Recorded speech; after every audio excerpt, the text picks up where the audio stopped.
I took a night shift job because I was desperate. They told me the pay was good. They didn't tell me the job came with rules. And they definitely didn't tell me that breaking those rules doesn't just get you fired, it makes you owe something. Before we go any further, comment where you're watching from. And if you enjoy stories that feel a little too real, comment and hit the subscribe button. This is Mr. Dark Whisper. Now listen carefully. The bus smelled like old coffee and something sweet that had gone bad. I sat 3 rows from the back with my hood up, pressing my fingers into the last $8 I had left. $8, that was everything. The clinic had called me on Tuesday morning if I didn't pay by Friday. Mario was out. They didn't raise their voice. They didn't threaten me. They just told me the number, $1,200, and I had 8. I applied everywhere, fast food places, warehouses, delivery jobs, anywhere that didn't ask too many questions. Some places made me fill out those personality tests. The same questions over and over, just worded differently, trying to catch you lying, trying to figure out if you were reliable. I probably didn't pass because I was desperate, and people can tell. Only one place called me back, IKEA. Night recovery shift, $22 an hour, immediate start. I didn't think about it. I just said yes. The building didn't look like a store when I got there. It looked like something else, something too big, too quiet. The parking lot stretched out under pale lights, almost empty. Maybe 15 cars near the side entrance. That was it. The rest of the space felt unused, like it wasn't meant for people at that hour. The security guard opened the door after I buzzed. Stocky guy, pale eyes, didn't blink much. He checked his clipboard, ran his finger down the list, stopped at my name, looked at me, then looked at my ID. Longer than necessary. Then he let me in. No welcome, no explanation. Just a step to the side. The hallway inside was too bright. White walls, fluorescent lights, motivational posters about teamwork and safety. The kind no one reads. She was waiting for me around the corner. Catherine, night operations manager. She smiled when she saw me, but it wasn't a real smile. It was the kind you practice. She handed me a vest, then she handed me a card. "Keep this on you all night," she said. Her voice was calm, too calm. Then she added, "Read it. Not look at it, not later. Read it. Out loud." Something about the way she watched me made it feel like a test, but I read it anyway. "Keep the showroom lights on at all times. Do not enter Smoland after 1:10 a.m. If the store chime rings without an announcement, face the nearest wall for 60 seconds. If you see an employee without a name tag, give them a blue receipt and walk away immediately. Leave at 4:58 a.m. through loading dock door 3. When I finished, she didn't explain anything. She just nodded. Good. Like I had agreed to something. At first, the job felt normal, almost boring. Resetting furniture, folding blankets, straightening displays. Everything looked like a fake version of real life. Living rooms no one lived in. Kitchens no one used. Bedrooms no one slept in. But after a while, something started to feel off. The store wasn't empty. It just looked empty. Around midnight, the music stopped. Not faded, not lowered. Stopped. The silence after that felt heavier. Then the chime rang, one clean tone. I waited. No announcement came. That's when I remembered the rule. Face the wall. I turned, started counting. 1, 2, 3. At around 15, I heard something behind me. Not footsteps, dragging. Slow, heavy. I didn't turn around. I just kept counting. The sound got closer. Then it stopped. Right behind me. I could smell it. Damp wood, old, rotting. My hands started shaking. I shoved them into my pockets and kept counting. 30, 40, 50. Every second felt longer than it should have. 60. I turned around. Nothing. No movement, no sound. But something had been there, and now it knew I was there too. I should have left, but I didn't, because I still needed the money. And that's how it keeps you, not fear. Need. Later, I found a blue receipt on the floor. Perfect condition, folded once. The total read 0. I picked it up, looked at it, then I kept it. That was my second mistake. Around 1 in the morning, I passed the swollen door. The lights were on inside. Then something slid out from underneath. A child's shoe. It stopped right in front of me. Then I heard a voice. "Hello. I can't find my mom." I froze. "Jacob, can you help me?" It knew my name. I checked the time. 1:07, 3 minutes before the rule applied. I almost opened the door. Almost. But something felt wrong. Not scared, just waiting. So I stepped back, and I waited. At exactly 1:10, the voice changed. Same words, different tone. "You're smart." I walked away, didn't look back. That's when everything got worse. Near the front registers, I saw someone standing there, an employee, still, watching me. No name tag. I remembered the rule. I reached into my pocket and gave them the receipt, but not the one I was supposed to. The wrong one. At first, nothing happened. Then they raised their hands, and I saw the staples, rows of them, driven through both palms. No blood, no reaction, just there. Then they pointed at my pocket at the real receipt. That's when I understood. This wasn't about rules, it was about payment. And I still owed. From that moment, they followed me. Not directly, only in reflections, mirrors, glass, anything behind me. Every time I looked, they were closer, waiting. At around 4:40, the chime wouldn't stop. Lights started shutting off behind me, one row at a time, forcing me forward, toward the 3rd floor, toward Smoland. The door opened on its own, and the employee stepped out, holding my envelope. I never felt them take it, but they had it. They held it out, waiting. For me to finish the trade, I ran, found a compactor, cut the envelope open, threw the receipts inside, hit start. The machine crushed everything, and then a sound came out of it. Not mechanical, a scream, then silence. At exactly 4:58, I ran out through loading dock door 3. Catherine was waiting outside, like nothing had happened. She told me the truth. Mario had worked there before me. He didn't finish, so the debt transferred to me. I asked if I was done. She said no. The system doesn't close until you finish the week.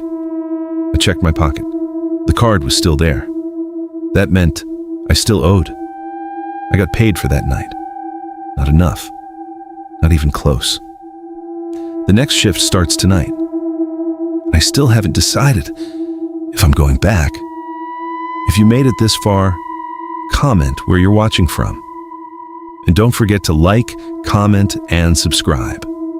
This is Mr. Dark Whisper. Sleep carefully. I didn't sleep, not even for a minute. I got home just after sunrise, dropped my shoes by the door, and sat on the edge of my bed with the card still in my hand. It didn't feel like plastic anymore. It felt heavier, like it meant something now. I read the rules again, slowly, carefully, like maybe I missed something the first time. Keep the showroom lights on at all times. Do not enter Smoland after 1:10 a.m. If the store chime rings without an announcement, face the nearest wall for 60 seconds.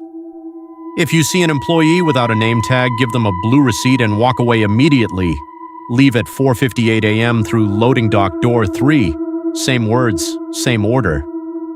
But they didn't feel like instructions anymore. They felt like conditions. I checked my phone. No missed calls, no new messages, no signal history from the store either. Like the building didn't exist on any network. Then I saw Mario's name, right there in my contacts. I hadn't opened his messages in 2 days, didn't want to, didn't have anything to tell him. But now, I did. I opened the thread, scrolled past the long messages he'd sent earlier in the week. Apologies, promises, half-finished sentences. Then I typed, "Where did you work before the clinic?" I stared at the message for a few seconds. Then I hit send, delivered instantly. 3 dots appeared, typing. My chest tightened. Then the message came through. IKEA. I didn't move, didn't blink. Another message followed. Night shift, then one more. Don't go back. The typing bubble disappeared. I stared at the screen, then I typed again. What happens if I don't finish the week? This time, no reply. The 3 dots didn't come back. I called him. It rang once, then straight to voicemail. I tried again, same thing. I sat there for a long time. The room felt quiet, too quiet. Then I heard it, a faint sound, a chime, just one tone. I froze. It didn't come from outside. It didn't come from my phone. It came from inside the room. I stood up slowly, turned toward the corner. Nothing there. But the sound still felt recent, like it had just happened. I checked the time, 11:42 in the morning. That didn't make sense. The rules were for the store, not here. I told myself that, out loud, but something about it didn't sit right. I picked up the card again, ran my thumb along the edge. Then I noticed something, the back. It wasn't blank anymore. There was writing, faint, like it had always been there, and I just hadn't seen it. I turned it toward the light, small letters scratched into the surface. First night marks you. I stared at it. That hadn't been there before. I knew it hadn't. My stomach dropped. I flipped it back over. The rules were still there, but now they felt closer, like they applied everywhere, not just inside the store. I didn't go back to sleep after that. Didn't even try. I just sat there, watching the time move, waiting for something else to happen. Nothing did, until evening, around 7. My phone buzzed, unknown number. I stared at it, then answered. Hello? Silence, then breathing, slow, controlled. The same breathing I heard through the static. I hung up, immediately. The phone buzzed again, same number. I declined it. Then a message came through. No receipt. That was it. No name, no explanation, just 2 words. I locked my phone, set it face down, and for the first time since I left the store, I felt something worse than fear. I felt time running out. Because now I understood something Catherine didn't say. The shift didn't end when I left. It paused, and night was coming again.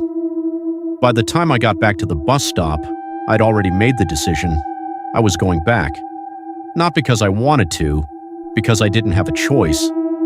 The bus ride felt shorter this time, or maybe I just wasn't paying attention. Same smell, same seats. And when we reached the stop, the driver didn't even look at me, just opened the door, like he already knew. The parking lot looked the same, empty, still. But something felt different. The lights, they were all on, every single one, brighter than before, like the building was expecting me. The security guard was already at the door, waiting. He didn't ask for my name this time, didn't check a clipboard. He just stepped aside and let me in, no words. The hallway felt narrower, the lights louder, and the posters, I noticed them this time. They weren't the same. The words had changed. Follow instructions. Stay in assigned areas. Do not ignore warnings. I stopped walking, looked closer. The posters weren't printed. They were written, like someone had replaced them. I kept moving. Catherine was waiting in the same spot, same vest, same... You came back, she said. Not surprised. Like it was expected. I didn't answer. She looked at me for a second, then nodded. Good. That word again. Like I passed something. She handed me another envelope, identical to the first one. Don't lose it this time, she said. I didn't ask how she knew. I just took it, clipped it to the card. You understand the rules now, she added. It wasn't a question. I nodded. Then don't make it worse. She turned and walked away. No orientation, no explanation. Just gone. I stood there alone. Then I reached into my pocket, pulled out the card, looked at the back again. The message had changed. Second night collects. I didn't want to know what that meant, but I was about to find out. I stepped onto the showroom floor, and this time, it didn't feel like a store at all. It felt like I had entered something alive, and it was ready for me. If you made it this far, comment where you're watching from, and if you want to hear what happens on the second night, like, comment, and subscribe. This is Mr. Dark Whisper, and it only gets worse from here. I knew at the moment my foot hit the floor. Something had changed. Not the lights, not the layout, the air. It felt heavier, like the store wasn't just watching anymore. It was expecting something from me. The chime rang, one tone, no announcement. I turned immediately, faced the nearest wall, started counting. 1, 2, 3. At 10, I heard footsteps. Not dragging, not slow. Deliberate. They moved behind me, circling, then stopped. Right behind me, a voice. You didn't pay. I kept counting. You tried to destroy it. My chest tightened. You don't get to choose how this ends. I hit 60, turned around. Nothing. But I wasn't alone anymore. I could feel it, watching, waiting. I reached into my pocket. The envelope was still there, but it was lighter. I opened it, empty. My stomach dropped. I didn't throw them away. I didn't lose them. So where did they go? That's when I heard it, a tearing sound. Behind me, I turned slowly and saw them, the receipts, floating, midair, like something unseen was holding them. One by one, they folded themselves, neatly, then vanished. Gone. The chime rang again. Ding, dong. Pause. Ding, dong. The lights flickered. Then sections of the store went dark. Not randomly, controlled. Closing in, pushing me forward, toward the escalator, toward the third floor. I didn't fight it, because now I understood. This wasn't a place you escaped. It was a place you finished. I stepped onto the escalator. It carried me up. No resistance this time. At the top, the Smolin door was open. Fully open. Bright light spilling out. Too bright. I stopped just outside. The card in my pocket felt hot. I pulled it out, turned it over. The message had changed again. Debt cleared. For a second, I felt relief. Then the voice came from inside. Calm. You can leave. I didn't move, because something about that felt wrong. Then I heard another voice. Behind me. Soft. Familiar. Don't. I turned, and for the first time, I saw him. Mario. Standing at the end of the aisle. Not moving. Not blinking. His eyes locked on mine. You think it ends when you pay? He said. His voice sounded distant, like it was coming through something. They don't take money. He raised his hand slowly, his palm covered, not with staples, but with something worse. Thin lines, like something had been taken. Over and over. They take time, he said. They take pieces.